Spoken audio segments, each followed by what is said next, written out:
ഇന്ന് നമുക്ക് നല്ല യൂസ്ഫുൾ ആയിട്ടുള്ള ഒരു ക്രാഫ്റ്റ് ചെയ്താലോ. അപ്പോൾ ഇന്ന് നമുക്ക് ഒരു ടേബിൾ ഓർഗനൈസർ സെറ്റ് ചെയ്യാം.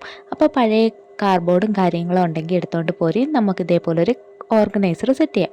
അപ്പോൾ ഇതേപോലെ എൻ്റെ വീട്ടിൽ ഒതുക്കിയപ്പം അമ്മ കളയാൻ കൊണ്ടുപോയ കുറച്ച് കാർഡ്ബോർഡായിരുന്നു ഞാൻ പിടിച്ചു വാങ്ങിച്ച് വെച്ചിരുന്നത്. അപ്പോൾ ഞാൻ വിചാരിച്ചു അത് വെച്ച് നമുക്കൊരു ഓർഗനൈസർ സെറ്റ് ചെയ്യാം. കാരണം എനിക്ക് അത്യാവശ്യം വേണ്ടുന്നൊരു സംഭവമാണ്.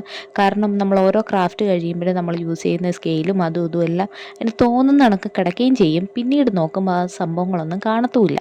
അപ്പം ഞാൻ വിചാരിച്ചു നമുക്ക് ഇതേപോലെ ഒരു ഓർഗനൈസർ സെറ്റ് ചെയ്ത് അതിനകത്ത് ഇട്ട് വെച്ച് കഴിഞ്ഞാൽ നമുക്ക് എടുക്കാനും എളുപ്പമാണ്, തപ്പി നടക്കുന്ന പകുതി ജോലി കുറഞ്ഞു കിട്ടും. അപ്പം നിങ്ങളൊക്കെ ചെയ്ത് നോക്കണേ. അത്യാവശ്യം നല്ല രീതിയിൽ എളുപ്പത്തിൽ നമുക്ക് ചെയ്ത് വെക്കാം. അപ്പോൾ ഞാൻ ഈ കാണിക്കുന്ന മെഷർമെൻറ്റ് ഞങ്ങൾ കട്ട് ചെയ്തെടുത്താൽ മതി. അപ്പോഴത്തേക്കും നമുക്ക് സിമ്പിളായിട്ട് ബാക്കി ഈ പറയുന്നത് ഇത് വെച്ച് ഒട്ടിച്ചു കൊടുത്തു കഴിയുമ്പോൾ നമ്മുടെ സംഭവം അവിടെ സെറ്റായി കഴിയും. നമ്മളിവിടെ യൂസ് ചെയ്തിരിക്കുന്ന ഫെവി ബോണ്ടാണ്. അപ്പോൾ നിങ്ങളുടെ കയ്യിലുള്ള ഏത് ഗമ്മാണോ അത് വെച്ച് നമുക്ക് ഇതേപോലെ ഒട്ടിച്ചെടുക്കാം. അപ്പം ഞാൻ ഫെവി ബോണ്ട് അത്യാവശ്യം നല്ല ഗമ്മാണ്. കുറച്ച് നേരം നമ്മളൊരു സെക്കൻഡ് ഒന്ന് ഹോൾഡ് ചെയ്ത് പിടിച്ച് കഴിയുമ്പോൾ അത് നല്ല രീതിയിൽ ഒട്ടുവേ. അപ്പോൾ ഈ മെഷർമെൻറ്റ് കട്ട് ചെയ്യുക, അതിൽ ഒട്ടിച്ച് കഴിയുമ്പോൾ നമ്മുടെ ഈ ഒരു ടേബിൾ ഓർഗനൈസർ ഇവിടെ സെറ്റായി കഴിഞ്ഞു. അപ്പോൾ എൻ്റെ വീഡിയോസ് എല്ലാം ഞങ്ങൾക്ക് ഇഷ്ടപ്പെടുന്നെങ്കിൽ ലൈക്ക് ചെയ്യാനും സബ്സ്ക്രൈബ് ചെയ്യാനും കമൻറ്റ് ചെയ്യാനും മറക്കല്ലേ. നിങ്ങളുടെ അഭിപ്രായങ്ങളൊക്കെ പറയുന്നേ, നല്ലേ എനിക്ക് പുതിയ ഏത് ക്രാഫ്റ്റ് ചെയ്യണമെന്ന് എനിക്കൊരു മോട്ടിവേഷൻ അല്ലേ. നമുക്കിങ്ങനെയൊക്കെ പോയാൽ മതിയോ, കുറച്ച് ഇൻട്രാക്റ്റീവ് സെക്ഷനായിട്ടൊക്കെ നമുക്ക് പോവാം. അപ്പം നിങ്ങളുടെ അഭിപ്രായങ്ങൾ പറയും. അപ്പോൾ അതനുസരിച്ച് ഞാൻ ക്രാഫ്റ്റൊക്കെ ചെയ്യാമല്ലോ.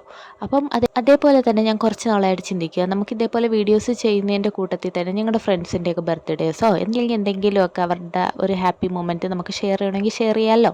അപ്പോൾ നിങ്ങളത് കമൻറ്റായിട്ട് പറഞ്ഞാൽ മതി. അപ്പം നമുക്ക് ഓരോ വീഡിയോസ് ഇടുമ്പം അത് പറയാം. അപ്പോൾ അവർ ഹാപ്പി, നമ്മൾ ഹാപ്പി, എല്ലാവരും ഹാപ്പി. അപ്പോൾ എന്താ പറയുന്നത്, നിങ്ങളുടെ അഭിപ്രായങ്ങൾ പറയണേ.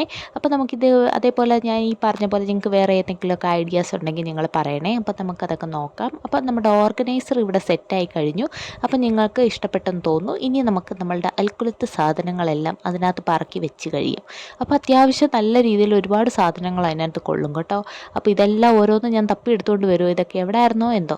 അപ്പം അങ്ങനെ നമ്മൾ സ്കെച്ച് ഒരു സെക്ഷൻ ഈ പറയുന്ന പോലെ ബുക്ക് വെക്കാം, നമുക്ക് ഈ ഗമ്മ് വെക്കാം, നമുക്ക് ഇഷ്ടമുള്ള സാധനങ്ങളൊക്കെ വെക്കാം. അപ്പം ഞാൻ കുറച്ച് കാർഡുകളൊക്കെ മുമ്പ് ഉണ്ടാക്കിയതാണ്. അപ്പോൾ അതെല്ലാം അതിനകത്ത് സൂക്ഷിച്ച് വെച്ചിട്ടുണ്ട്. കാരണം ചിലതൊന്നും നമുക്ക് കളയാൻ തോന്നത്തില്ല. നമ്മുടെ ചില ക്രാഫ്റ്റൊക്കെ ചെയ്ത് കഴിയുമ്പോൾ എന്തോ അതിനോടൊരു പ്രത്യേക ഒരു ഇഷ്ടമാണ്. അപ്പോൾ അതൊക്കെ ഞാൻ ഇങ്ങനെ സൂക്ഷിച്ച് വെച്ചേക്കും. ചിലതൊക്കെ കളഞ്ഞു പോകും കേട്ടോ. അപ്പോൾ ഇഷ്ടപ്പെട്ട്